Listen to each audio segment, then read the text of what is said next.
សារៈប្រយោជន៍នៅពីក្រោយមនុស្សដែលចូលចិត្តគិតច្រើនតាមពិតទៅការគិតច្រើនពេលខ្លះក៏នាំប្រយោជន៍ល្អមកដល់អ្នកដែរទោះបីវាប៉ះពាល់អារម្មណ៍ឬសុខភាពខ្លាំងបន្តិចមែនតែបើអ្នកចេះធ្វើឲ្យខ្លួនឯងគិតកុំឲ្យលើសលប់ពេកនោះគឺវាមិនសូវជាប៉ះពាល់អ្វីនោះទេតែមានសារៈប្រយោជន៍អ្វីខ្លះនៅពីក្រោយការគិតច្រើននោះទី1បង្កើតគំនិតច្នៃប្រឌិតយោងតាមការស្រាវជ្រាវរបស់សាកលវិទ្យាល័យ King College នៅចក្រភពអង់គ្លេសបានបង្ហាញថាអ្នកដែលគិតច្រើនហើយវល់វក់នឹងរឿងមួយយូរនោះគឺភាគច្រើនពួកគេមានគំនិតច្នៃប្រឌិតណាស់នេះដោយសារតែពួកគេចូលចិត្តស្វែងរកអត្ថន័យនៃជីវិតហើយមានការស្រមើស្រមៃខ្ពស់ទី2អាចដោះស្រាយបញ្ហាបានលឿនពួកគេមានសមត្ថភាពក្នុងការដោះស្រាយបញ្ហាជាពិសេសគិតឃើញដំណោះស្រាយមុនបញ្ហាមកដល់ទៀតផងទី3ដឹងថាអនាគតគឺមានអ្វីកើតឡើងមិនមែនបានន័យថាអ្នកគិតច្រើនគឺសុទ្ធតែជាគ្រូទាយនោះទេតែមកពីពួកគេអាចប្រើប្រាស់ចំណេះដឹងដែលពួកគេមានទីពីអ្វីដែលនឹងកើតឡើងនៅថ្ងៃមុខទី4រៀនឆាប់ចេះណាស់ពួកគេតែងតែដឹងថាអ្នកដទៃចង់បានអ្វីពីខ្លួនដូចនេះពួកគេនឹងត្រៀមខ្លួនរួចជាស្រេចដើម្បីបង្ហាញពីភាពល្អឥតខ្ចោះរបស់ខ្លួនដល់អ្នកដទៃ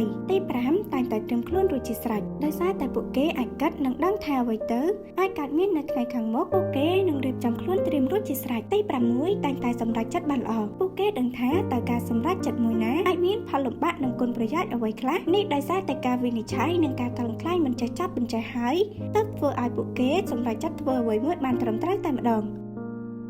សូមចុច like, share និង subscribe page channel របស់យើងខ្ញុំដើម្បីទទួលបានខ្លឹមសារអប់រំបន្ថែមទៀត